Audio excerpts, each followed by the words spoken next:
Praise the Lord.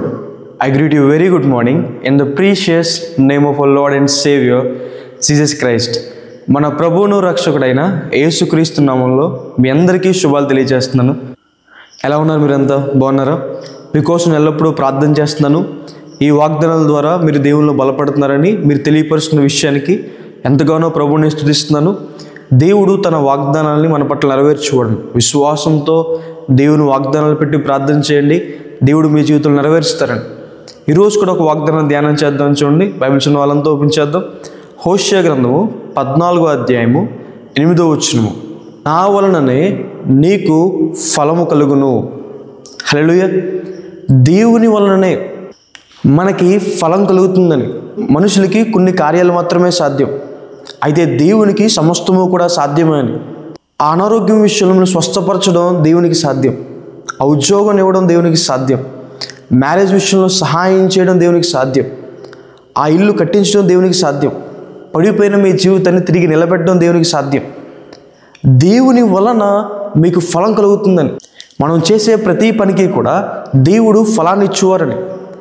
మీరు చేసే భక్తికి దేవుని దగ్గర ఫలం ఉందని, మీరు చేసే ప్రార్థనకి దేవుని దగ్గర ఫలం ఉంది, మీరు దేవుని వాక్యం చదవడం దానికి దేవుని దగ్గర ఫలం ఉందని, మీరు దేవుని ఆశ్రయించినందుకు, దేవుని మందిరానికి క్రమంగా వస్తున్నందుకు దాని విషయంలో దేవుని దగ్గర మీకు ఫలం ఉందని దేవుని వాక్యం సెలవిస్తుంది. రూతు గారు మోయాబు దేశస్తురాలు. ఆమె దేవుని ఆశ్రయించింది, దేవుని విడిచిపెట్టకుండా దేవుని దగ్గర ఉంది. దేవుడు ఆమె జీవితాన్ని తిరిగి కట్టారని. మీరు నీతిగా, న్యాయంగా, పరిశుద్ధంగా బ్రతుకుతున్నందుకు దేవుని దగ్గర మీకు ఫలం ఉందని. నీతిగా, నమ్మకంగా, న్యాయంగా, పరిశుద్ధంగా బ్రతుకుతున్నందుకు దేవుడు యోసేపు గారిని హెచ్చించారని, ఉన్నతమైన స్థలాల్లో నిలబెట్టారని. దేవుని కోసం ఏదైనా విడిచిపెట్టేస్తున్నారా? అన్యాయ లాభాన్ని పక్కన పెట్టేస్తున్నారా? మోసాన్ని పక్కన పెట్టేస్తున్నారా? ఒక అక్రమ సంబంధాన్ని పక్కన పెట్టేస్తున్నారా? దేవుని కోసం మీరు విడిచిపెట్టిన ప్రతి దానికి కూడా దేవుని దగ్గర ఫలం ఉందని. పేతురు గారు అంటారు, ప్రభువా మేమన్నీ కూడా విడిచిపెట్టేసి నేను వెంబడిస్తున్నామే, మాకేమి ఫలం కలుగుతుందని అడిగినప్పుడు దేవుడు చెప్పిన మాట, పరలోకమందు మీకు ఫలం అధికం అవుతుంది, అలాగే ఈ భూమి మీద మీకు 100 ఫలం దొరుకుతుంది అని. హల్లెలూయా. దేవుని కోసం చేసిన ప్రతిదానికి, మీ కన్నీటి ప్రార్థనకి దేవుని దగ్గర ఫలం ఉందని. మీరు ఎవరికైనా సహాయం చేశారా? ఆ సహాయం వారు తిరిగి చేయట్లేదా? వారు మీరు చేసిన మేలు మర్చిపోవచ్చేమో కానీ దేవుడు మాత్రం మర్చిపోడు. ఆయన దగ్గర మీకు ఫలం ఉందని. హల్లెలూయా. నా వలననే అంటే అర్థం ఏంటంటే దేవుని వల్ల మాత్రమే. దేవుని వలన మనకు కలిగే ఫలాలేంటో కొద్ది వాటిని మనం బైబిల్లో చూస్తే, మొదటిగా దేవుని వలన మనకు రక్షణ కలుగుతుందని. రక్షణ అనేది దేవుని ద్వారా మాత్రమే మనకి ఇవ్వబడుతుంది. ఏ నామంలోనూ రక్షణ లేదు, అన్ని నామముల కన్నా పైనామైన యేసు నామంలో మాత్రమే రక్షణ ఉందని. రక్షణ అంటే అర్థం ఏంటంటే పాప శిక్ష నుండి తప్పించబడడం, మోక్షరాజ్యాన్ని సంపాదించుకోవడం.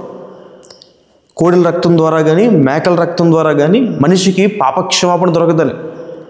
మనిషి తన శరీరాన్ని గాయపరుచుకోవడమో, కష్టపెట్టుకోవడం ద్వారానో మనిషికి పాపక్షేమం దొరకదని.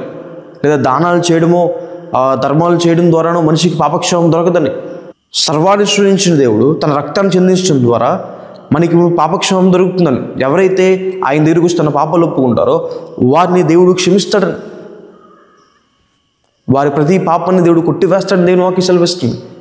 ఆయన నామంలోనే మనకు రక్షణ ఉందని. యేసు క్రీస్తు ప్రభు నామంలోనే మనకు రక్షణ ఉందని. రెండవదిగా దేవుని వలననే మనకి దీవెన కలుగుతుందని.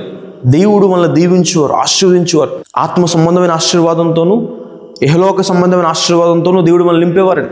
దేవుడు మనకున్న దాన్ని దేవుడు దీవిస్తాడని. 30 60 100 దేవుడు మనల్ని ఆశీర్వదిస్తారని. మొదట మీ స్థితి కొద్దిగా ఉన్నా దేవుని దీవెన మీ జీవితంలో ఉన్నప్పుడు మీరు మహాభివృద్ధి పొందుతారని. మూడవదిగా దేవుని వలన మాత్రమే మనకి సహాయం కలుగుతుందని. దేవుడు మనకి సహాయం చేయకపోతే ఎక్కడి నుంచి కూడా మనకు సహాయం దొరుకుతుంది. అదే దేవుడు మనకి సహాయం చేయాలనుకుంటే ఎక్కడి నుంచైనా సహాయం దొరుకుతుందని. మనుషులు సహాయం వ్యర్థం. దేవుని వద్దనుకుని, దేవుడిని కాదనుకుని కేవలం మనుషులు నాకు సహాయపడతారు, డబ్బు నాకు సహాయపడుతుందని కూడా వ్యర్థం. దేవుడు మనకు సహాయం చేయకపోతే ఎవరు కూడా మనకు సహాయం చేయలేరు. దేవుని వలననే మనకి సహాయం కలుగుతుంది అని. హల్లెలూయా. ఆయన మందిరంలో నుంచి, ఆయన సన్నిధిలో నుండి దేవుడు మనకి సహాయం చేసేవాడని. ఆశ అనే రాజు అంటారు కదా, ప్రభువా బలహీనులైన మాకు సహాయం చేయడానికి నీకన్నా ఎవరో కూడా లేరు అని. ఆయన ఆశ్రయించిన వారందరికీ కూడా దేవుడు సహాయం చేసేవారని. మొర్దెకై ఎస్తేర్ అనే రాణితో అంటారు, నువ్వు కనుక సహాయం చేయకపోతే సహాయం వేరే ఒక దిక్కు నుంచి వస్తుందని. ఆ దిక్కు ఎవరి దిక్కు? దేవుని దిక్కు. దేవుని నుంచి మనకు సహాయం కలుగుతుందని. ఆయన సహాయం వల్ల మనం ప్రాకారాలు చేయిస్తాం. ఆయన సహాయం వల్ల కొండలు సైతము ఆ పిండిగా చేస్తామని దేవుని వాక్యం సెలవిస్తుంది. గొప్ప వాటిని మనం సాధిస్తామని. కాబట్టి ఈ వాగ్దానం విశ్వసించండి. చేసే ప్రతి పని విశ్వాసంతో చేయండి. చేసే సహాయం విశ్వాసంతో చేయండి. దేవుని సన్నిధిలో ఎక్కువగా గడపండి. ఎందుకంటే దేవుని వలన మీకు ఫలం కలుగుతుంది అని. హల్లెలూయా. ప్రార్థన చేసుకుందాం. సర్వశక్తిమంతుడా, జీవం గల దేవా యేసయ్య ప్రభువా, మీకు వేలాది వేలాది వందనాలు యేసయ్య. ఈరోజు వాగ్దానం ద్వారా మాతో మాట్లాడినందుకు దేవా మీకు వందనాలు యేసయ్య. ప్రియులు ఎంతమంది అయితే ఈ వాగ్దానం వీక్షిస్తున్నారో వారి జీవితంలో మేలు చేయండి. మీ సహాయాన్ని సహకారాన్ని అందించమని దేవా ప్రభువా ప్రతి మాలుకుంటున్నాం యేసయ్య. మీకు వేలాది వేలాది వందనాలు యేసయ్య.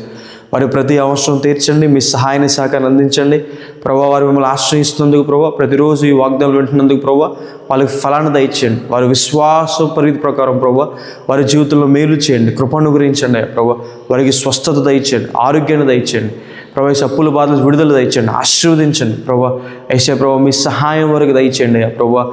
ప్రభా మీ తోడు వరకు దయచేయండి దేవా. ప్రతి మాలుకుంటున్నాను యేసయ్య. మీ వలననే ఫలం కలుగుతుందని సెలవిచ్చిన రీతిగా ప్రభా గొప్ప కార్యాలు వారి జీవితంలో చేయమని కృపను గురించండి. ఎగ్జామ్స్ రాసే వరకు మీ సహాయం దయచేయండి. మీ జ్ఞానంతో వారిని నింపండి అయ్యా ప్రభా. మీరే మేలు చేయమని, మీరే కృపను గురించమని యేసు నామమున అడిగి వేడుకుంటున్నాను తండ్రి. Amen. God bless you. God bless India.